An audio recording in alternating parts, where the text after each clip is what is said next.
Hello, and welcome to a very unusual lecture of Economics 201.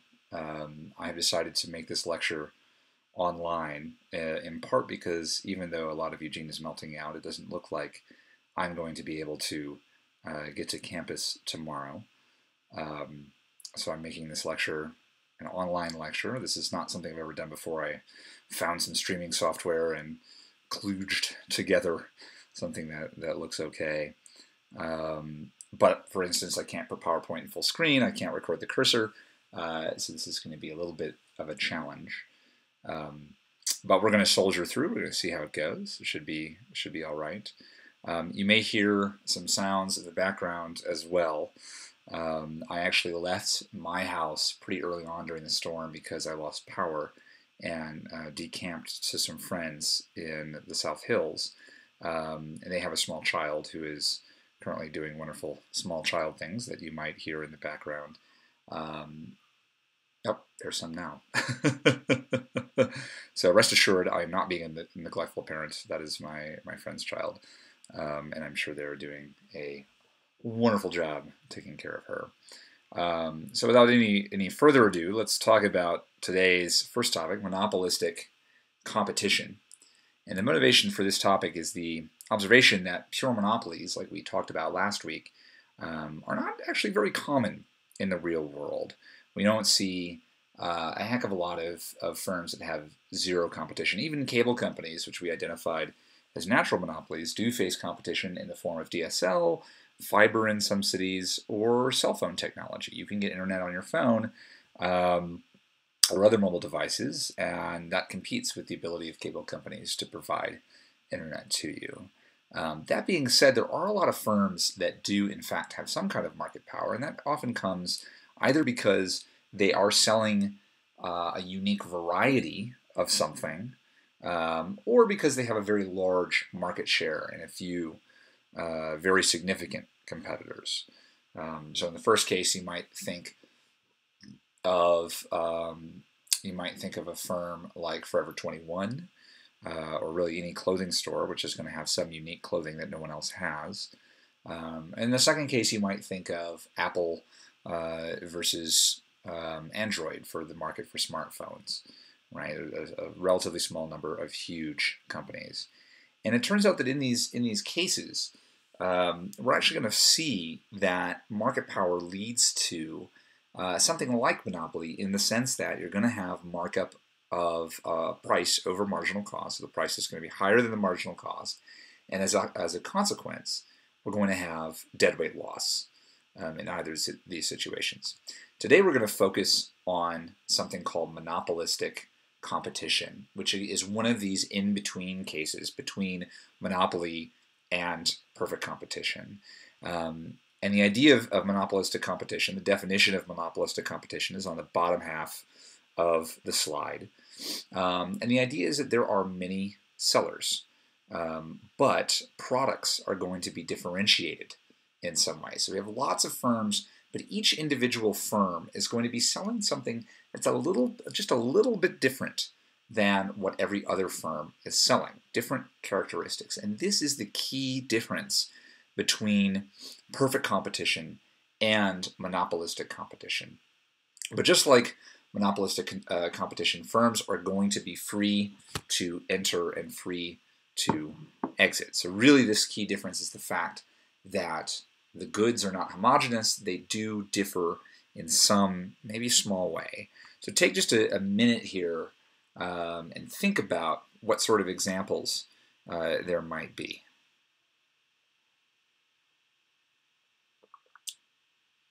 I have obtained some water to use as a prop. Since I don't have all of you standing in front of or sitting in front of me, I have no idea. My timing is all off for how long to wait for questions or for you to think of things. But I'm just going to steamroll right through it. So the most common example that we like to use when we're talking about monopolistic competition is actually clothing. The clothing that you're all wearing now is likely sold in a monopolistically competitive market. Anyone can make clothing. It's very easy to make clothing. Nobody has any copyright or patent over the idea of clothing. but every single article of clothing that people are wearing is going to be a little bit different. Even if, two people are wearing Oregon t-shirts, the design might be a little bit different, the sizing, the coloration, they might be a little bit different. And of course, in a class of 300 people, people are going to be wearing all manner of clothes on any given day. And so since there are many sellers of clothing, but each individual article of clothing is differentiated in some potentially small way, we're going to think of it, clothing, as being provided via a monopolistically competitive market. So how do we think about what monopolistically competitive markets look like? So here's a graph of one potential version of a monopolistically competitive market. And the thing to notice here is that since each of these firms is selling a slightly different version of the good, they are going to face a downward sloping demand curve. When we had perfect competition, we were talking about corn or blueberries or soybeans. We were talking about goods that were entirely identical.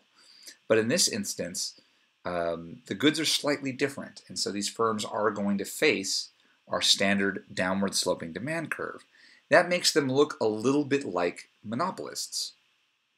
So they're going to have a downward sloping demand curve, which means they're going to have a downward sloping marginal revenue curve, and monopolistically competitive firms, like all firms, are going to choose to produce where the marginal revenue equals the marginal cost. Now, I don't have my cursor won't record on this Mac. This is a limitation, I'm told, of the Mac OS, not the streaming software, unfortunately, so I can't highlight it for you. But you can see the intersection of the green and the blue lines, the marginal revenue and the marginal cost curve. That's going to be the quantity where they produce, and you can draw a line up to the demand curve to see where the price is. So far, so good. This looks like a monopolist. We have a U-shaped average total cost curve. You'll notice that the price at the profit maximizing quantity given by the demand curve is above the average total cost curve at that quantity. And so as a consequence, this firm is making positive profit. But we might want to think about what would happen if the average total cost curve was a little bit higher. In this situation, we have the same marginal cost and marginal revenue curves. The only thing I've done is I've shifted the average total costs up, perhaps by changing the fixed costs for this firm. And now you'll notice that at the profit maximizing quantity, where marginal revenue equals marginal cost, the profit is negative, and that's because the price given by the demand curve at the profit maximizing quantity is lower than the average total cost given by the ATC curve at the profit maximizing quantity. So this firm is making a loss. And maybe you remember, maybe you don't, but one of the ideas of monopolistic competition, or the definition of monopolistic competition, is that firms are free to enter and exit. So what is this firm going to do in the long run as it is able to relieve itself of its fixed costs and exit the market? And this leads us directly to the big difference between monopolists and monopolistic competition. In the long run, a monopoly does not have to worry about any sort of entry and exit. By definition, it is the only firm in the market. No other firm is going to come in. There's going to be some barrier to entry. But if a firm is in a monopolistically competitive market, barriers to entry are low. We have, by definition, assumed that firms can freely enter and exit whenever they choose. And so, if there are profits, like there are in this graph, where the ATC is below the demand curve, then new firms are going to come in. If there are losses, like there are in this graph, where the ATC is above the demand curve, well, then firms are going to exit. So this is sort of a combination of the monopoly case and the perfect competition case. Now, keep in mind that the new firms that come in, if we are in a situation where the monopolistically competitive firms are making profit, the new firms that are coming in are going to be selling differentiated products, which means that every firm is going to still have a downward sloping demand curve. You can think of the idea that new clothing companies, okay, they're not going to make a completely new type of covering for your torso. They're going to make a t-shirt. They're going to make a hoodie just with different colors or a different logo or a different neck shape or something like that. Or maybe they'll figure out how to make it more breathable or out of a different fabric or something like that. So they're differentiated but similar. So what does this do to our picture? What does this do to our demand in our monopolistically competitive market? Let's go back to our original graph here. And I'm just scrolling up. This is behind the curtains. You can see that I need to see what's coming up so I can make smooth transitions. If we go back to our original graph where the average total cost curve is above the demand curve, the average total cost curve is below our demand curve so that we are making profits. If we have new firms coming in selling a product that is a close substitute to the product that this firm is showing or is selling, what should we expect? Well, when we have new substitutes coming in, that is a demand shifter, and the demand is going to shift down and to the left. So here's what that looks like on our graph. I have moved D to D1, and since the marginal revenue curve comes from the demand curve, when we move the demand curve from D to D1, we also move the marginal revenue curve as well. And so now this firm is going to choose to make a different quantity of the good and sell it at a different price because the intersection of the marginal revenue and marginal cost curves has moved. Now notice that this firm, in this instance, is still making some profit. Here is the profit that this firm is making measured by the green rectangle that's coming from the distance between the demand curve and the average total cost curve at the profit maximizing quantity. That's where marginal cost equals marginal revenue. And so, just as in the perfect competition case, since we still have profits here, we should expect that firms will continue to join the market and demand will decrease further and further. How far will it go? Well, just like in monopolistic competition, just like in perfect competition, in monopolistic competition, firms are going to enter until they're making zero profit. But that happens at a different point. Here's a graph where firms are making zero profit. And what's going on here, we've shifted the demand curve further down and to the left as more firms have entered. And once again, our firm is choosing to produce at the quantity where marginal revenue, green line, intersects marginal cost, blue line. If we draw a little vertical line up to the demand curve, we can see that the demand curve and the average total cost curve just barely touch at this profit maximizing quantity. In fact, they are exactly equal to each other at this profit maximizing quantity. The price charged by the firm, given by the demand curve, is exactly equal to the average total costs that they incur to produce that profit maximizing quantity. For those of you that have taken a little bit more math, you'll notice that this is a tangent point. This is a point where the average total cost curve just barely touches the demand curve. This is going to be our long-run demand curve in a monopolistically competitive market. We're going to produce exactly at the point, firms are going to enter and exit until we are exactly at the demand curve where profits are zero. So this is the long-run outcome in any monopolistically competitive market. Just like perfect competition, because firms can enter or exit freely, they will do so until economic profits are zero. Until economic profits are zero.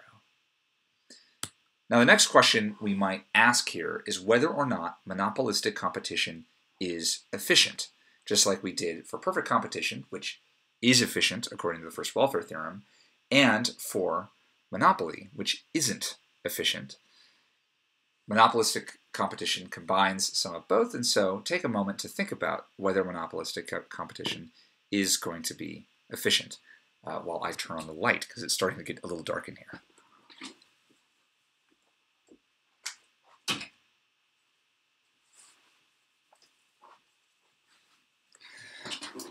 The real value add of teaching clearly is your ability to see my face, and so clearly I must be in the best light possible at all times. Oh, there's a light here too. Oh man! Oh man!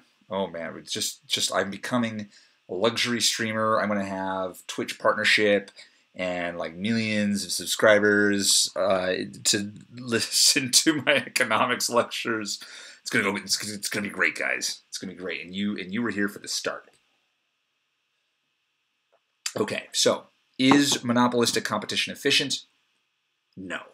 In order for an allocation to be efficient, we have to be following our principle of efficient quantity, which means that we need to be producing where marginal cost is equal to marginal benefit, as represented by our demand curve.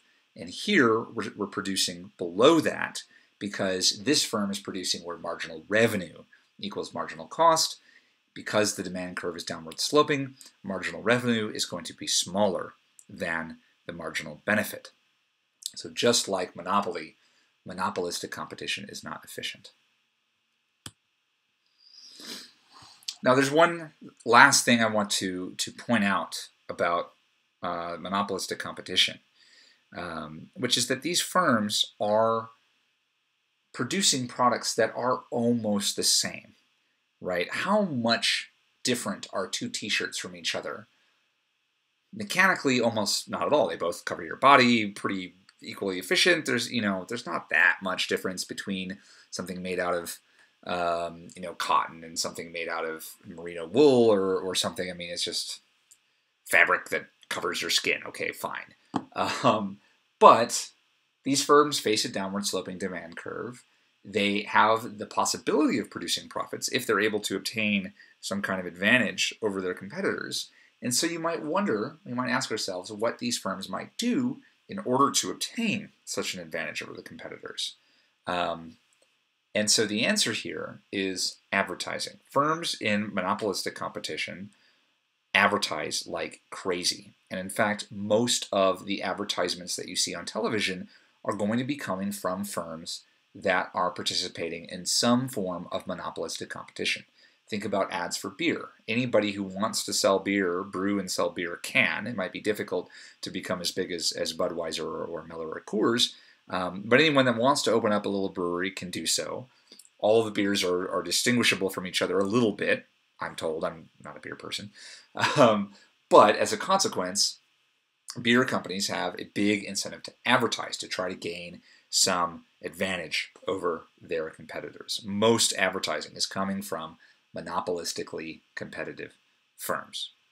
Now, normally what I would do here is I would pause for some period of time and ask, are there any questions about monopolistic competition? But what I'm going to do now is encourage you to pause this video and write down any questions that you have, because when we return to the classroom, I will ask if anyone has any questions from this lecture that they would like answered.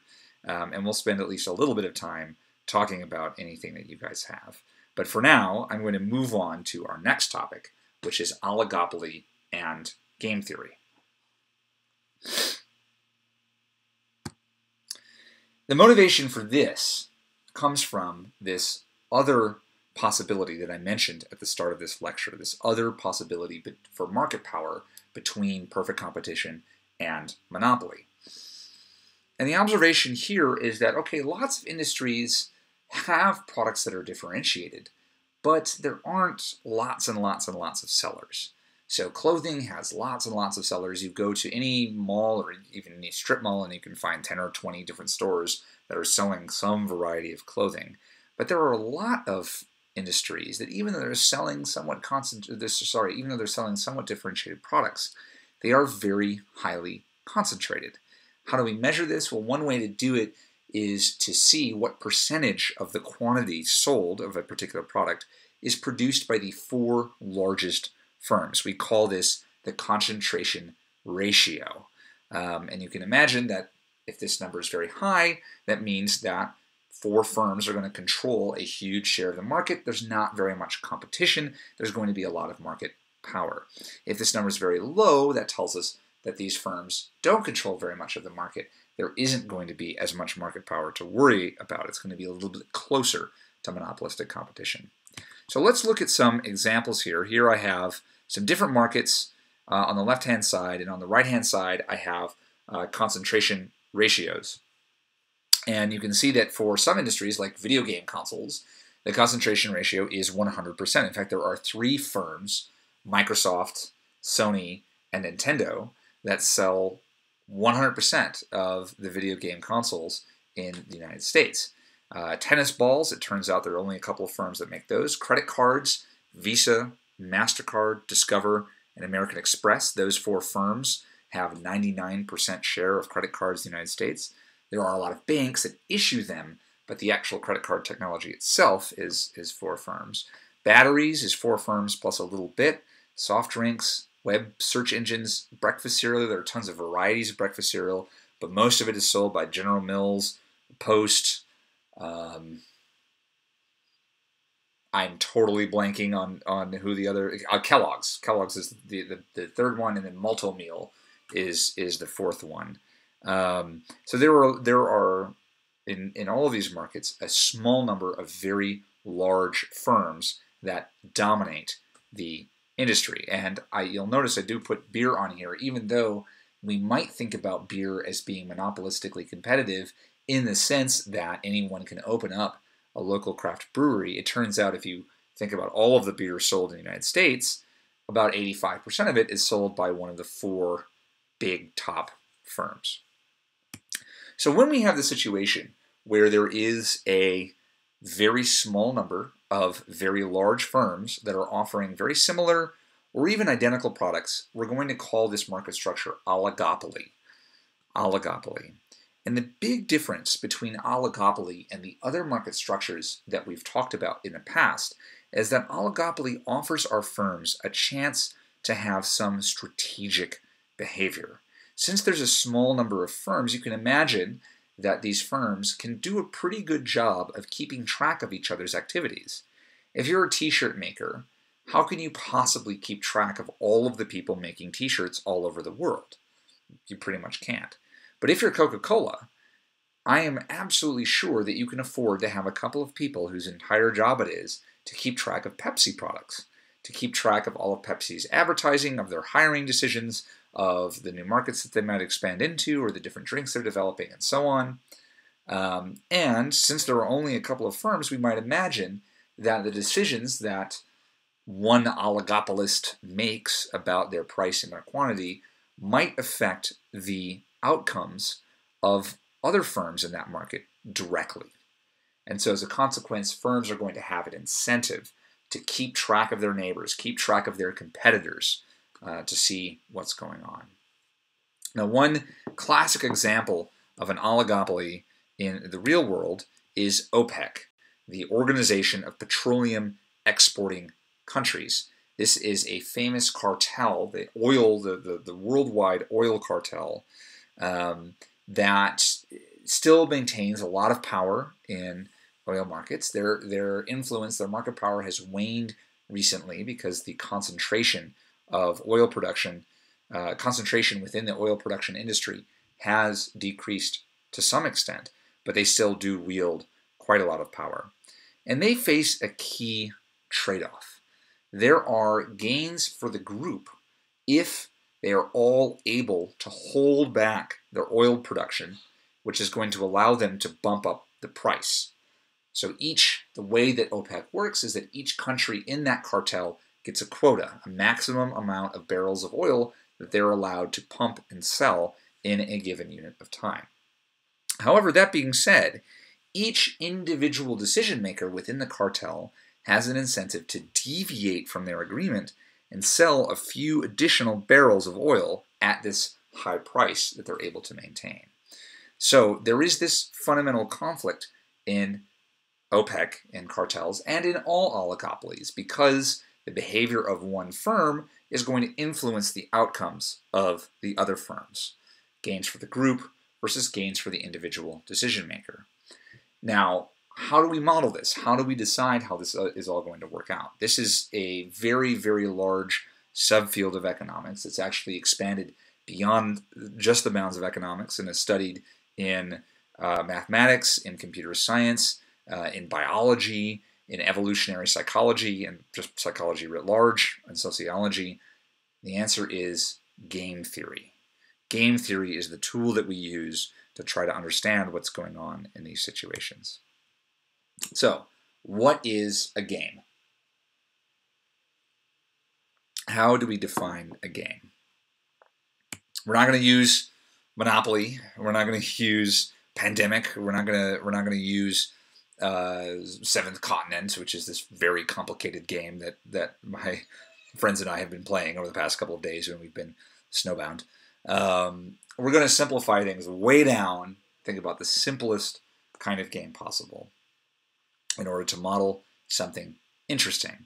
What do we need to have a game? What comprises a game? It turns out all we really need is two things. First of all, we need to have more than one player in our game. And we need to have a situation where the actions that I take in the game are going to affect the well-being of the other players in the game. So 2 players or more whose actions affect each other's well-being. That's all you need. That's the bare bones of a game. And it turns out that all the games that you might have played in your life are going to follow that definition. So let me get a little bit more formal here and define a game using nice fancy language. A game is a strategic interaction between 2 or more distinct players with well-defined rules. Strategic interaction means that my actions are going to affect your payoffs if we're playing a game together. 2 or more distinct players, so my outcome is going to be different than your outcome. That's what distinct players means. And well-defined rules simply means that the players of the game understand the rules of the game and they can see how their actions, what they do in the game, leads to payoffs, what happens to them at the end of the game. And we're going to illustrate this with a famous example, perhaps the most famous game of all time. It's certainly the most studied within economics and within some of the other fields that I've talked about. A game called The Prisoner's Dilemma. The Prisoner's Dilemma, very famous. And the scenario here is that we're going to go back to our friends Robinson and Friday. They've gotten off the deserted island, and they've been caught trying to steal widgets from Stanley's widget factory. They've been caught. Let's just say they've been caught by somebody named Robert Mueller. I don't know where that name came from. I just pulled it out of thin air. But we're going to say that the questioner is Robert Mueller, and they have been brought in for questioning. And what we have done, since we're on the side of justice in this situation, we want to catch the people who stole the widgets from Stanley. We have separated them. We've put them in separate rooms so they cannot talk to each other. They cannot communicate with each other in any way. And we're going to walk into each room and we're going to give them a choice. They can either confess to the crime or they can remain silent. They can take the fifth, refuse to self-incriminate, and just say nothing at all. Confess or remain silent.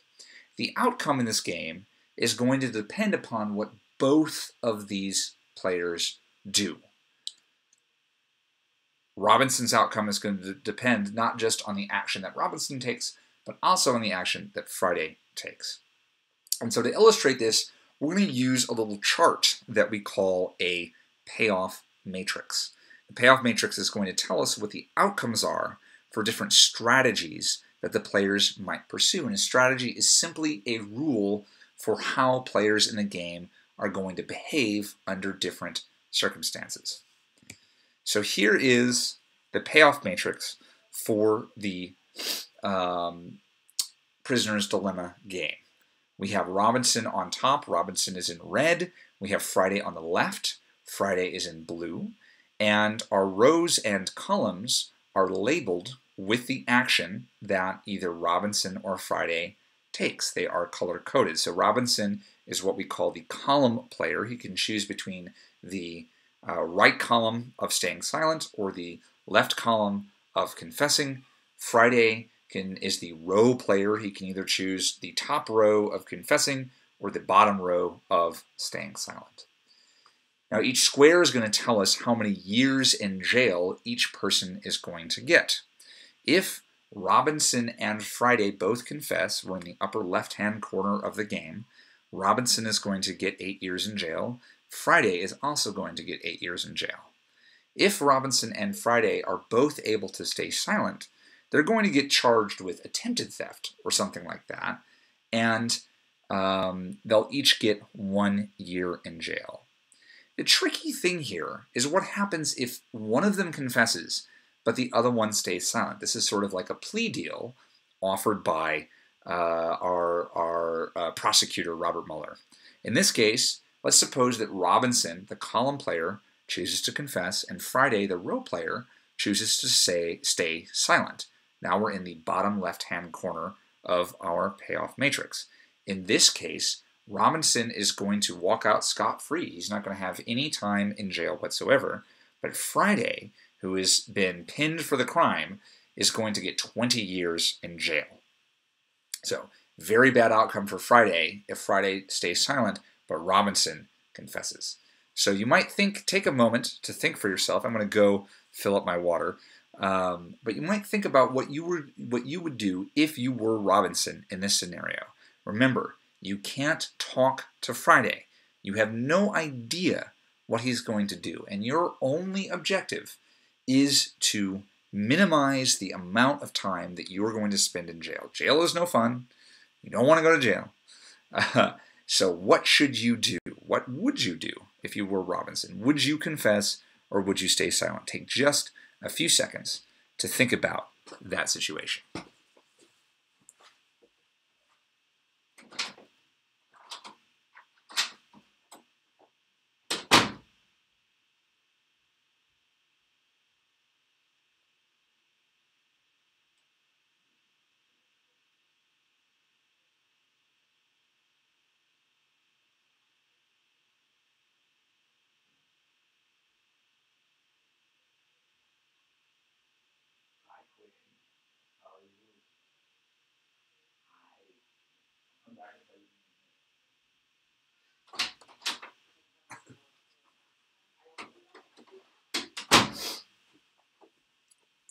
Super professional. I'm sure you can hear all kinds of background noise. But hopefully that's given you enough time. I would run this as a clicker question, of course, to have the A and B. Peel behind the curtain there. So let's analyze this game a little bit. Now that you've all decided whether you would confess or stay silent, we're going to notice here that confessing is actually something called a dominant strategy for Robinson. And what that means is that confessing is better for Robinson to do no matter what Friday does. How do we know this? Let's take a look at the payoffs in our payoff matrix. Let's suppose that Robinson knew for sure that Friday was going to confess. So we're in the top row. Let's just pretend that Robinson knew that Friday was going to confess. In this case, if Robinson stays silent, we're on the the upper right-hand box of our payoff matrix, and Robinson is going to spend 20 years in jail. Oh no. But if Robinson confesses, he's only going to spend 8 years in jail. And so, since 8 years in jail is better than 20 years in jail, Robinson will choose to confess if he knows for sure that Friday is also going to choose to confess. But now let's look at the bottom row. Let's suppose that Robinson knew for sure that Friday was going to stay silent. Well, in this case, if Robinson stays silent, Robinson is going to get 1 year in jail. But if Robinson confesses, Robinson is going to get 0 years in jail. So once again, if Robinson knows that Friday is going to stay silent for sure, it is better for Robinson to confess than to stay silent. So no matter what Friday does. It is always better for Robinson to choose to confess rather than to stay silent, because Robinson will get a better payoff, fewer years in jail. That same argument can be used for Friday as well. This is what we call a symmetric game. The two players have the same options, and the payoffs are the same between the two of them if they mirror each other.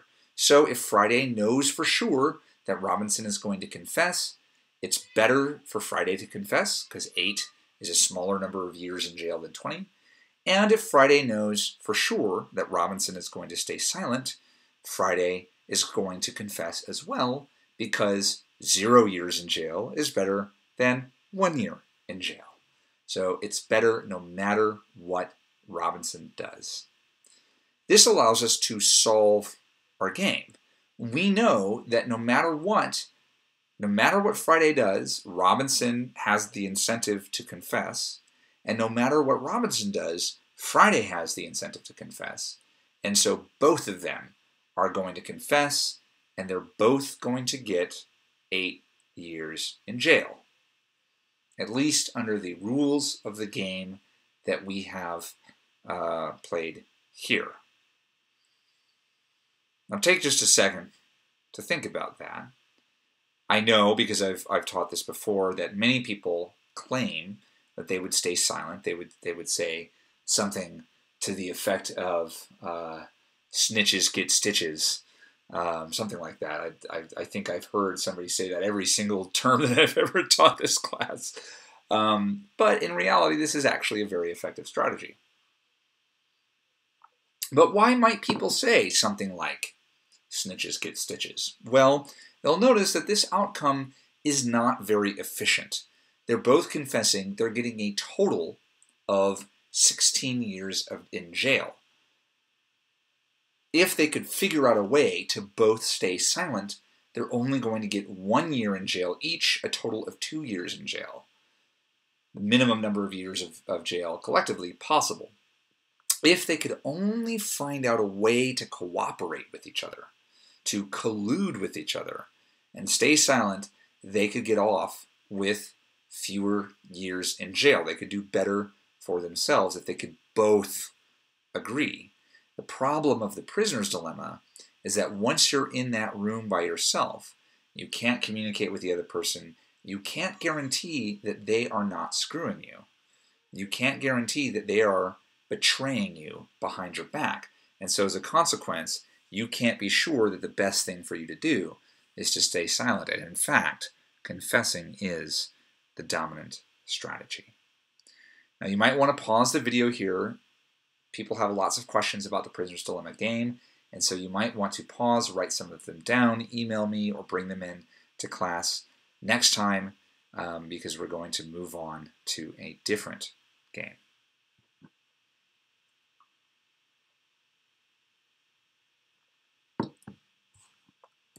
Okay, another very famous game that we like to talk about in game theory is something called Bach or Stravinsky.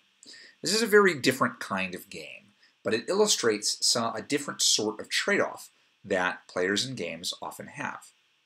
So in this game, we're not going to jail anymore. We're not threatened. The payoffs here aren't bad things. In fact, in this game and in most games, a higher payoff is considered to be a better thing. This is the story of this game are two partners who have gotten lost in New York City and have lost cell phone reception, or maybe their batteries have run out or something. And so once again, they are unable to communicate with each other. And they know that they are supposed to meet. They're very forgetful people. They know that they're supposed to meet at a classical music concert. But they have forgotten which concert they are supposed to meet at. One of them is a Bach concert in one part of the city. The other concert is a Stravinsky concert in the other part of the city. What they really care about is meeting up with each other. They would like to end up at the same place because New York is so big that if they end up at opposite places, it's going to be impossible for them to find each other. So you'll notice in this case, if one of them goes to Bach, and one of them goes to Stravinsky, they're both going to get a payoff of 0. They don't like being apart from each other. However, that being said, each partner does have a classical composer that they prefer. Partner A, the red partner, the column partner, prefers Stravinsky. If they manage to meet at Stravinsky, A is going to get 3 and B is going to get 1. Partner B, on the other hand, the blue player, the row player, partner B prefers Bach. If they manage to meet at Bach, if they're both at Bach, partner B is going to get 3, partner A is going to get 1. So for both of them, it's better no matter what if they can somehow coordinate on being at the same place. But they do have preferences over which place they go to, assuming that they manage to meet their partner there. You might take a moment and think about all of the situations in your own life, maybe involving your friends, your partners, your loved ones, your family, all of the situations in which what you want to do is spend time with the people that you care about, but now that you're all together, some people want to watch Disney movies, some people want to play video games, some people want to ingest recreational substances. I don't know, no judgment. People are going to have different opinions about what to do. This game captures some of those conflicts and trade-offs. So let's suppose that in this Bach or Stravinsky game, we're in New York City, the two players are lost, they can't communicate with each other, and they have to make their choice simultaneously. They get on the subway, they go to the part of the town where one of the concerts where one of the concerts is, and they just hope to meet up with the other person. Well, what should they do? What are the incentives for partner A? What are the incentives for partner B? Partner A wants to meet up with partner B, but would prefer to meet at Stravinsky than meeting at Bach. Partner B wants to meet up with partner A, but would prefer to meet with Bach instead of meeting with Stravinsky. So how can we figure out what's going to happen here? It doesn't seem like there's an easy situation, and in fact there isn't one. The prisoner's dilemma had dominant strategies. We were able to solve it because it turned out there was something for our players to do that was better than the other options, no matter what. So we didn't really have to think about the interaction between the players because of this dominant strategy. But in the Bach or Stravinsky game, there is no dominant strategy. Each strategy might be better than the other strategy depending upon what the other player does. So we're going to need some kind of concept to figure out how these games work and what the solution to these games are. We use something called a Nash equilibrium to solve these games. A Nash equilibrium, the definition is, a Nash equilibrium is a set of strategies. It is a list of strategies for each player. It's a list that tells you what each player is going to do, such that the strategy for each player is optimal, meaning it gives the highest payoff, given what everyone else's strategy is. Let me say that in a different way.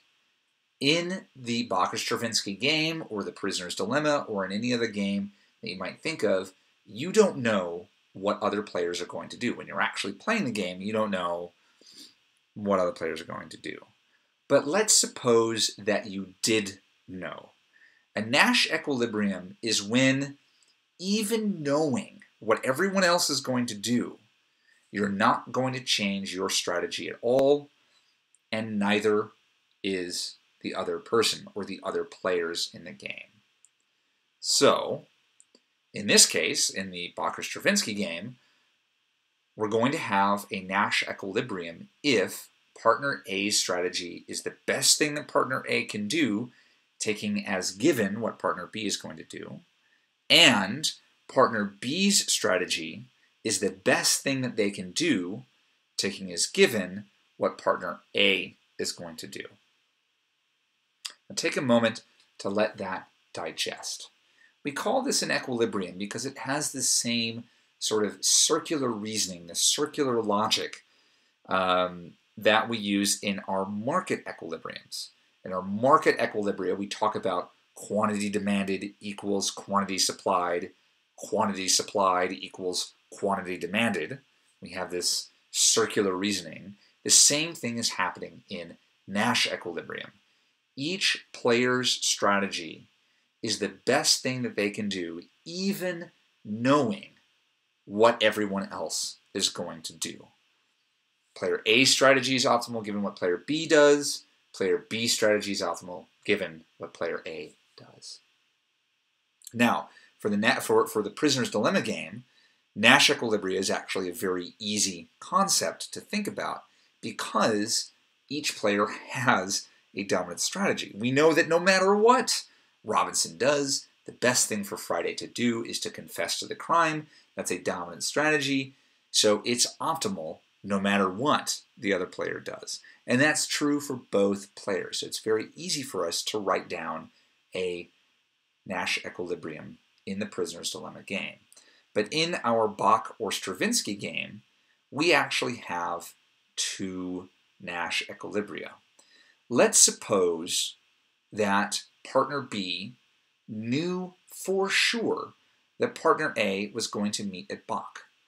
If partner B knew for sure that partner A was going to meet at Bach, then partner B would also meet at Bach.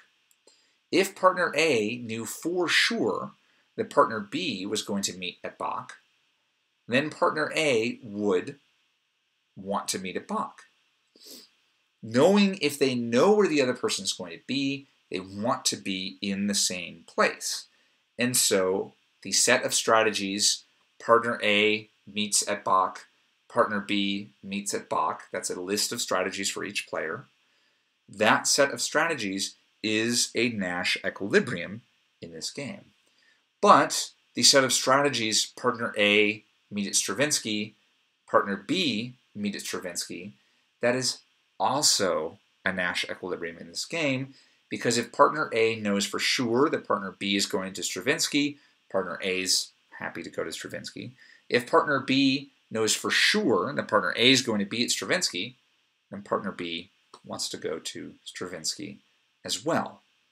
They both satisfy the Nash equilibrium concept, that definition. They're both a set of strategies, a list for each player, list saying what each player does, such that what each player does is the best thing they can do, taking everything else on the list as given. So you might want to pause here, think about that for a moment, and write down any questions that you might have.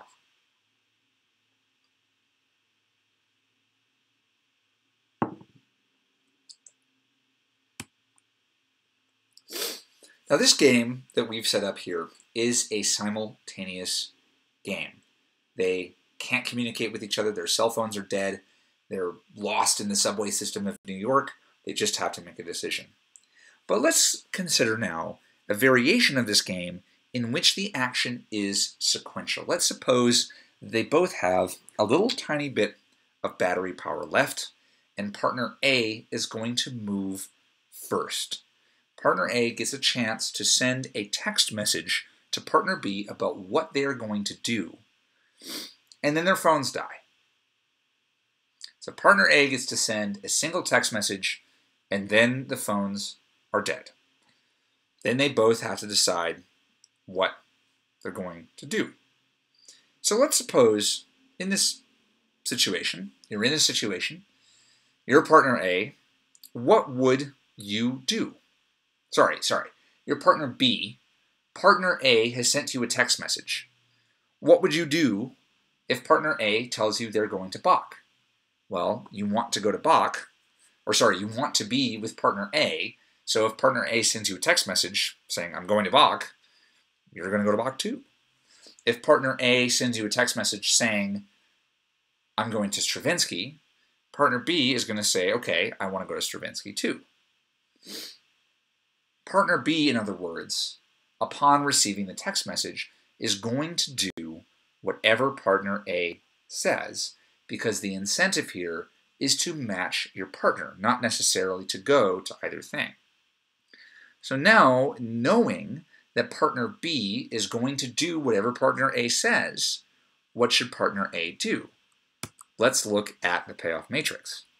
Partner A knows that partner B is going to do whatever partner A knows that partner B is going to do whatever partner A says. And so if partner A says meet at Bach, they're going to meet at Bach. If partner A says meet at Stravinsky, they're going to meet at Stravinsky. Partner A would prefer to meet at Stravinsky rather than Bach. And so partner A is going to send a text message, I'm going to Stravinsky, and they're going to end up in the lower right-hand corner of this payoff matrix. If the point here is that if the action is sequential, not simultaneous, we have only one outcome that's going to happen, meet at Stravinsky, and that outcome is going to favor the person who had the first action. We call this the first mover advantage. The first mover advantage, it turns out, shows up quite a lot in games and negotiations, both in theory, in different games that you might just be playing with each other if you play Monopoly on the weekends, or shoot first when you're playing beer pong, you're going to have a little bit of an advantage. But it also shows up in serious negotiations, being the first person to make an offer for something, being the first person to negotiate salary or something like that. It is often good to be first. But let's think about another change. Let's think about a different situation. Now, like before, we're going to have a sequential game.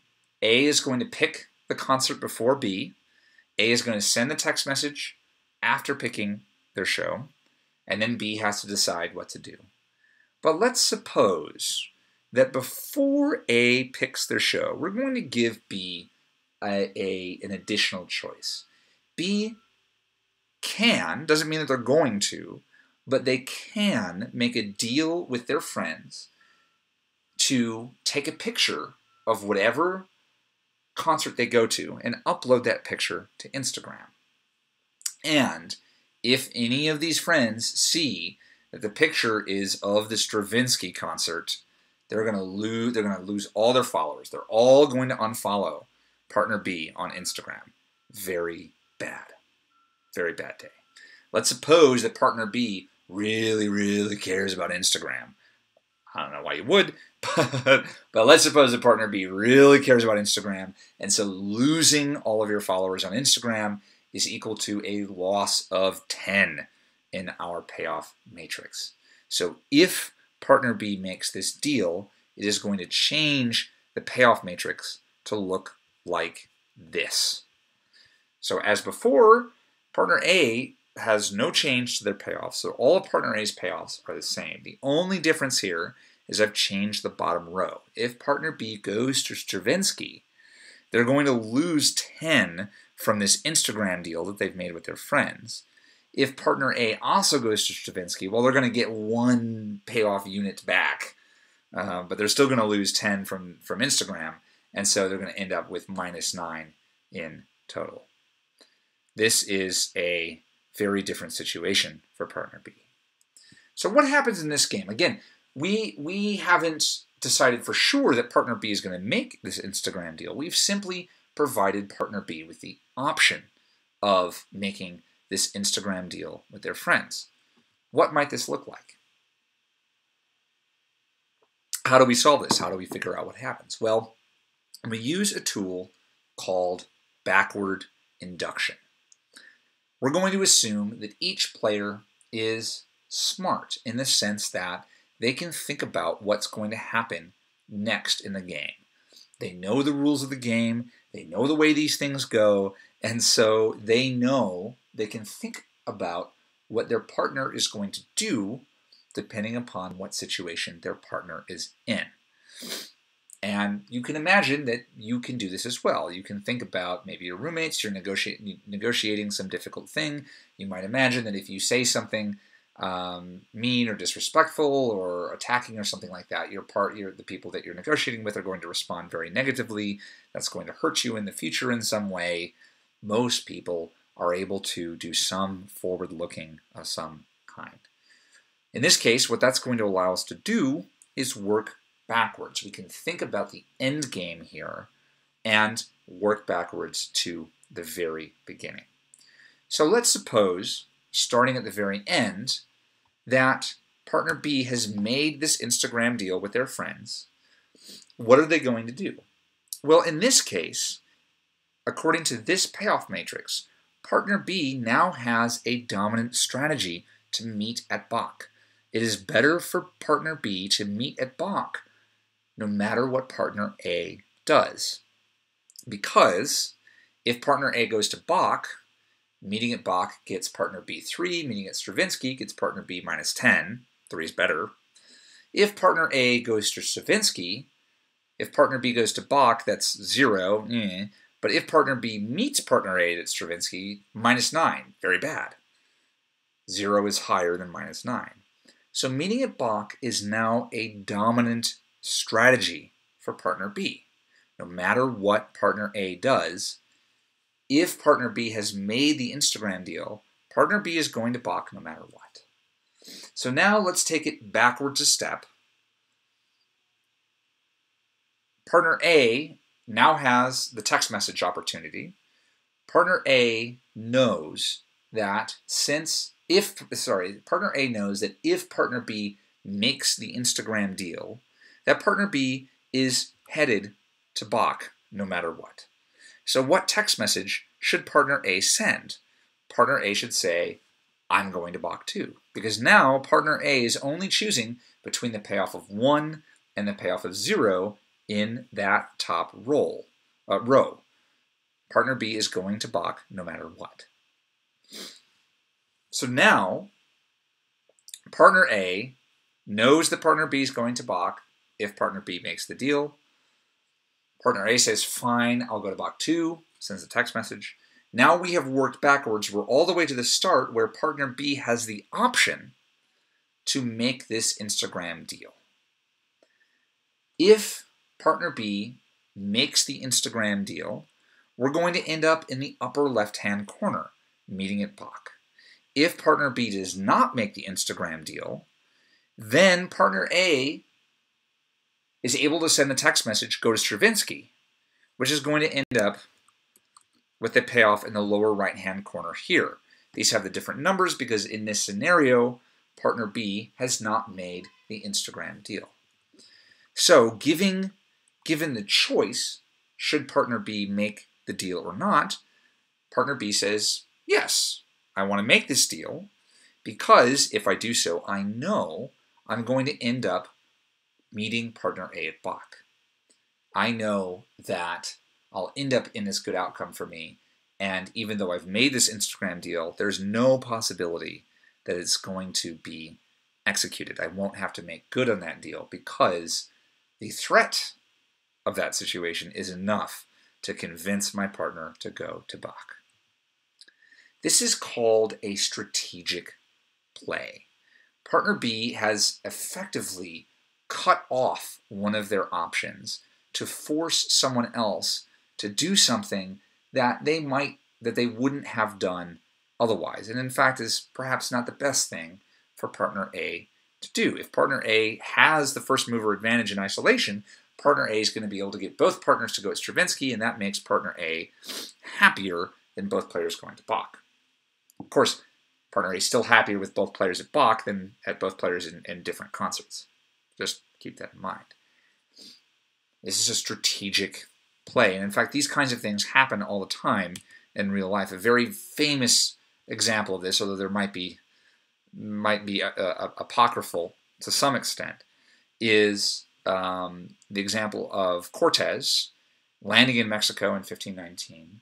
Cortez decided to burn his ships after landing so that they could not return to Europe without fighting through the native population and gaining enough resources to build new ships.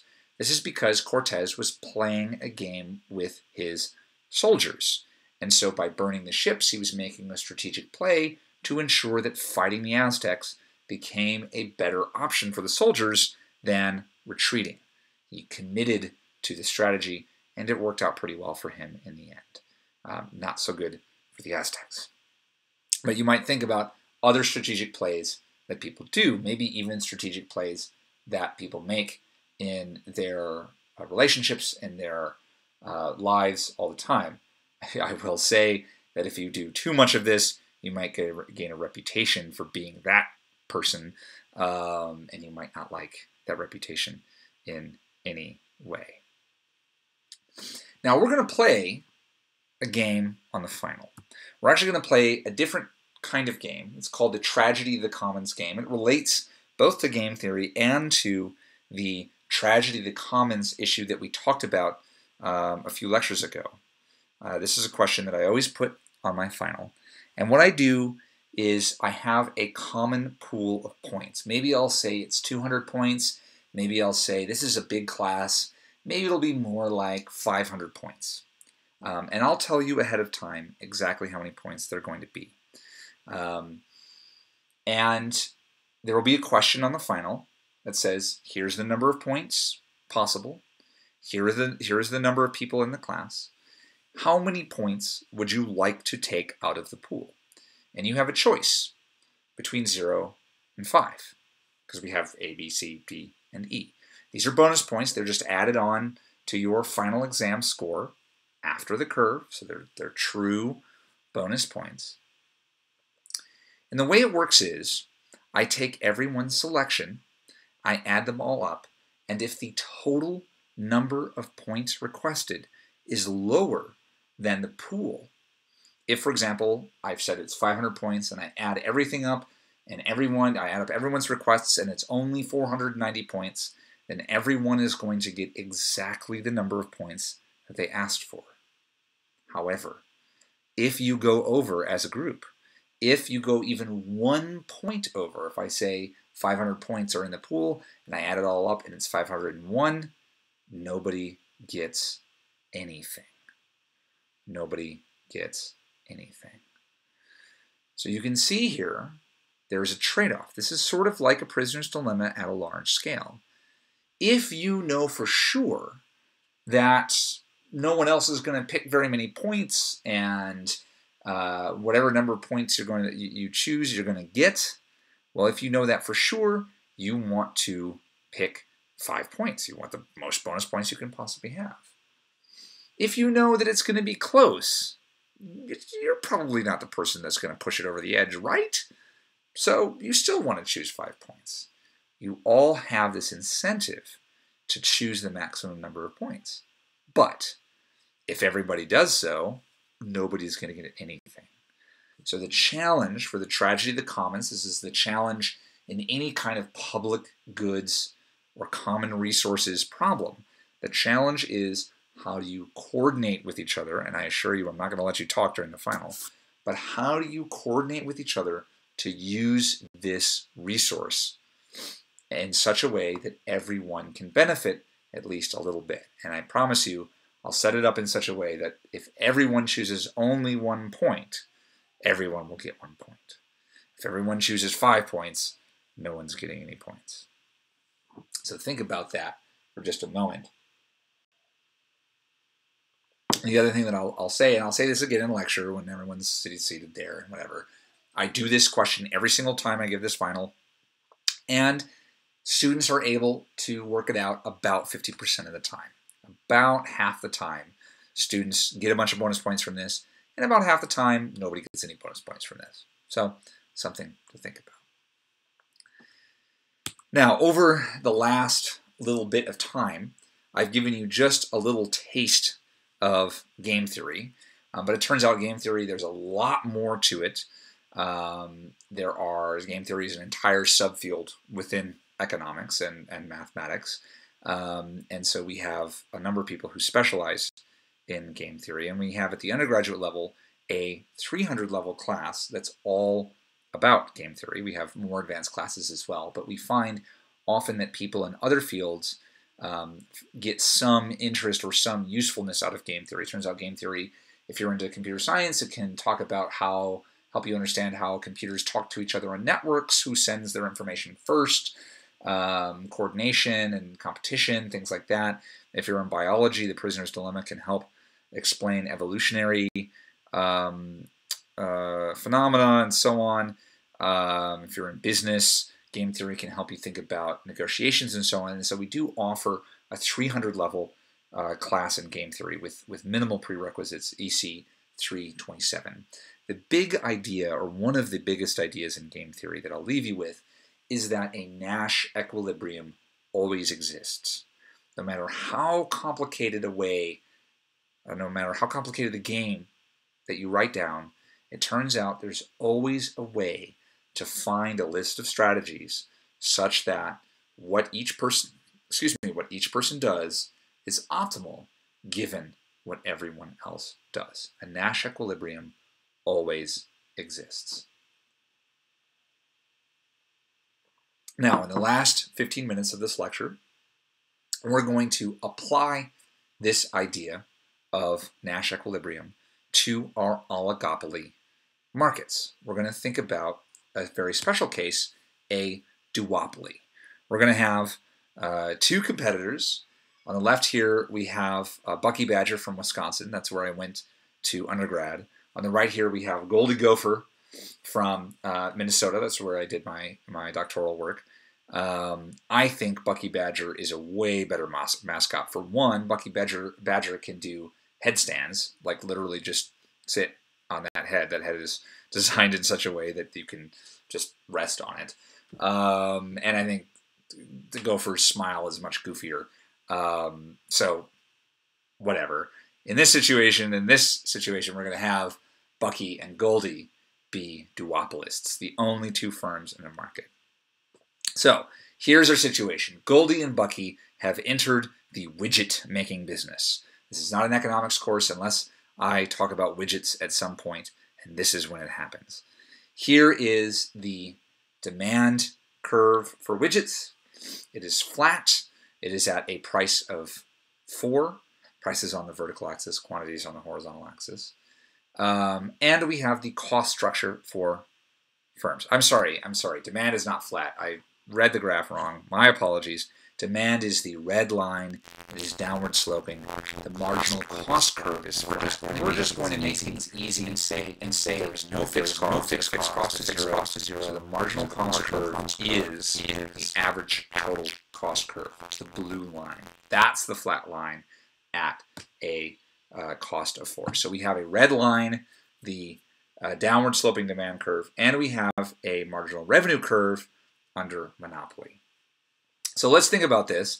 If we had perfect competition, if there were lots and lots of firms, we know the market outcome would be the intersection of the marginal cost curve with the demand curve. The quantity would be 6. That's the intersection of the blue line and the red line. The price would be 4. If we had monopoly, on the other hand, only one of these firms, maybe just Bucky, is in the market, Goldie's nowhere to be found, then Bucky would face the marginal revenue curve in green. Bucky would choose a quantity of 3. That's the intersection of marginal revenue and marginal cost. We go up to the demand curve and see that the price would be 7. So those are sort of the bounds here. Perfect competition, high quantity, low price. Monopoly, lower quantity, higher price. Let's think about what's happening in the middle when we have duopoly.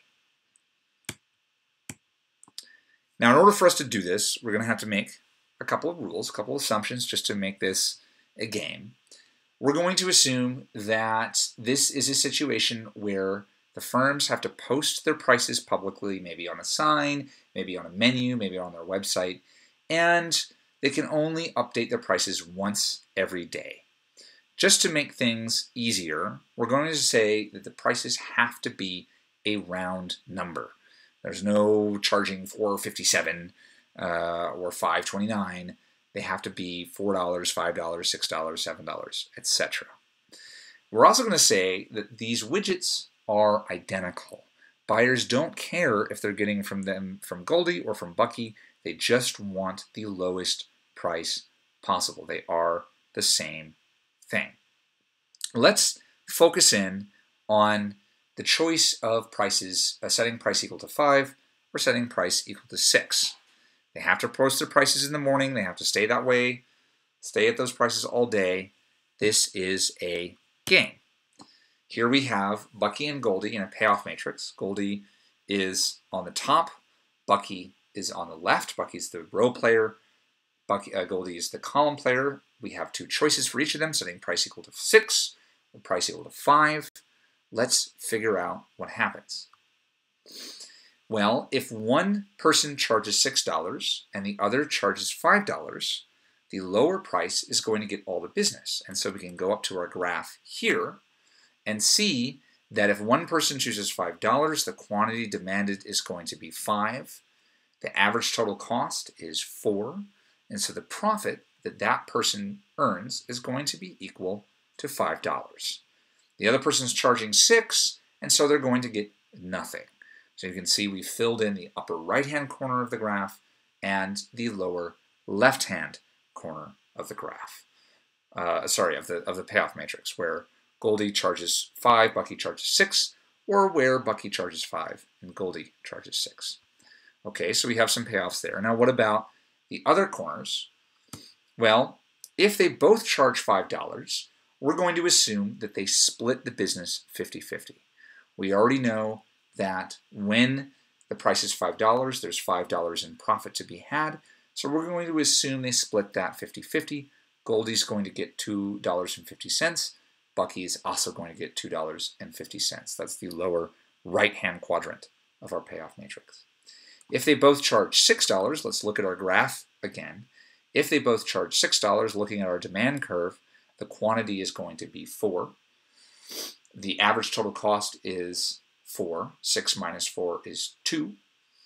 2 times 4 is 8. So there is $8 of profit available. They're going to split the market. They're going to get a payoff of $4 each. So here is our payoff matrix for our duopoly game between Goldie and Bucky. Now, this looks a little bit different. The numbers are different than the games that we've seen before. But in fact, it turns out this game is functionally identical to the game that we talked about earlier, the Prisoner's Dilemma. This is a version of the Prisoner's Dilemma. Now, why is that the case? From a social welfare perspective, the total amount of profit obtainable happens when they both choose a price of 6. The total profit is 8 if they both choose a price of 6. However, choosing a price of 5 is a dominant strategy. Let's look at Bucky, the row player. If Bucky knows for sure that Goldie is choosing a price of 6, it's better for Bucky to choose a price of 5 because the payoff of 5 is higher than the payoff of 4. If Bucky knows for sure that Goldie is choosing a price of 5, then Bucky still thinks it's better to choose a price of 5 because a payoff of 2.5 is higher than a payoff of 0. So, just like the Prisoner's Dilemma, they both have this dominant strategy to set the lower price. They're both going to end up in this lower profit scenario where the total profit is 5 instead of 8. Just like the Prisoner's Dilemma, if only they could come up with some way to cooperate with each other, they could end up with a higher payoff. How could they do this? Well, let's suppose that instead of playing this game one time forever, let's suppose that they repeat this game over and over and over. And let's suppose, in fact, that they play this game every single day. Every single day, they set their prices, people show up to buy some widgets, they get their payoff. They play this game every day, and so let's suppose that one evening before the next day, one morning before they set their prices, Bucky goes over to Goldie and says, you know what, today I'm actually going to set the Monopoly price, P equals 7. And notice that if we have P equals 7, the demand is going to be a quantity of 3. We're going to have profit per unit of 3. 7 minus 4 is 3. The quantity is 3, and so the total profit is 9. If they can somehow sustain the price of 7, that's even better for them because the total profit is higher. Bucky goes to Goldie and says, okay, today I'm going to set this high price. I'm going to set the price, the monopoly price of 7. And if you decide also to set the price of 7, great, I'm going to keep doing it. I'm going to keep this high price of 7. We'll both split this profit of $9. We'll get $4.50 each. That's better than we could even get in the game that Professor Meller wrote down. So as long as you keep cooperating with me and setting your price of 7, I'll keep doing it too. But if you ever betray me, if you ever set a lower price at all, I'm going to stab you. I'm going to end you. I'm going to finish you. I'm going to set price equal to 4 forever. You're going to make 0 profit. Remember, $4 is the competitive price. That's where the demand curve intersects the marginal cost curve. 0 profits. This is a threat. This is called the grim trigger strategy. The grim trigger strategy. I'm going to go out on a limb. The grim trigger strategy says, I'm going to go out on a limb. Today I'm going to set the high price. I'm going to cooperate with you no matter what. I'm just going to do it. And then we're going to see what happens. If you betray me today, or if you ever betray me in the future, you're done. There's no takebacks. There's no apologies. There's nothing. It's just done forever. It's the grim trigger strategy. I'm pushing the grim trigger. We're done. But as long as you cooperate with me, as long as you're nice, great. We're going to be nice to each other. We're going to be cooperating with each other forever, as long as we are nice. The grim trigger strategy. Let's think about the incentives that this thing creates. Let's take as given, let's suppose that we're Goldie. We're going to consider this strategy. We're going to take as given the fact that Bucky is setting this high price of $7 today. If I match that price, if I also set the high price of $7, I'm going to get 4.5 in profit today. Great. If I set price equal to 6 today, if I betray him, that's the next best thing I could do, I'm going to get profit of 8. That looks great. That's better than the profits I would get by matching. I would only get 4.5 if I matched. I would get 8 if I stab the other guy in the back. I get this short-term gain.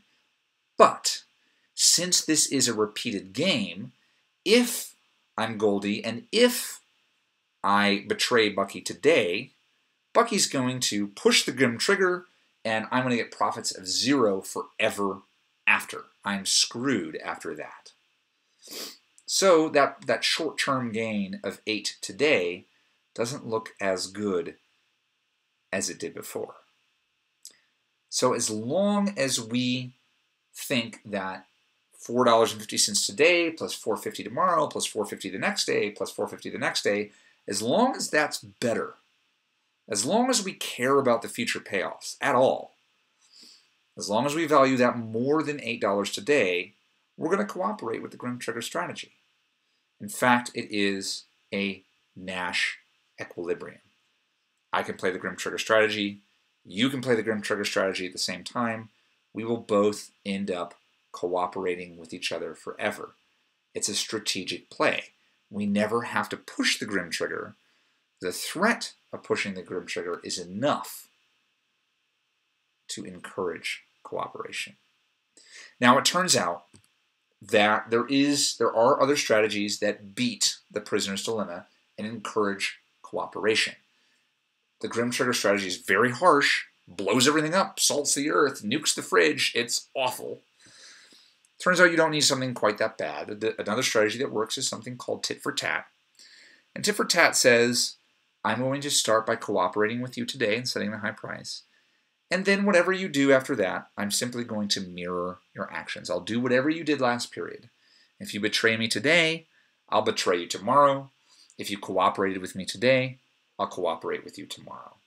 This strategy is more robust because if one partner makes a mistake or something bad happens short term, they can work it out. It's not a permanent betrayal system. There's just one period of a back and forth. It's not quite as harsh. Tit for tat is also a Nash equilibrium, where if both players are playing tit for tat, they both choose to cooperate. They both will cooperate continuously for the entire time that they're playing the game. So, to wrap this up, cartels, the lessons of this duopoly game and the lessons of the prisoner's dilemma imply that cartels are more likely to work if they are playing a repeated game. In other words, if they're interacting with each other repeatedly. You're much more likely to be nice to someone that you're living with or that is sitting next to you in class than some completely random person on the street, because you're going to run into them over and over and over.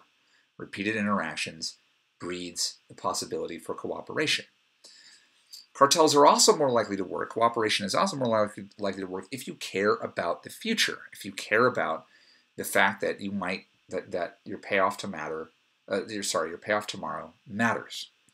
It turns out that other things that help cooperation include having a smaller number of players because it's easier to track what's going on, having more information about what each player is doing, so if the players can quickly react to each other, that makes threats more effective, because if you've betrayed me today, but I can't retaliate for a year or 2 years, well, then you don't really care. And cooperation is more favorable more likely when there is a favorable legal environment. We'll talk a little bit more about this the next time that I see you. Hopefully I will be able to escape the South Hills. You might have heard some beeping and some squealing of tires as other people in this community try and fail to escape in the background, but I do think I'm going to be able to get out eventually. So write down any questions that you have. We will spend some time next week talking about this, answering questions that you have. Let me know how this lecture goes for you if you like this. This is not something I've ever done before, so I'm very interested in feedback and how this works in a pinch when we have this kind of snow ice emergency situation. So thank you very much for your patience, and I will see you all in PLC very soon.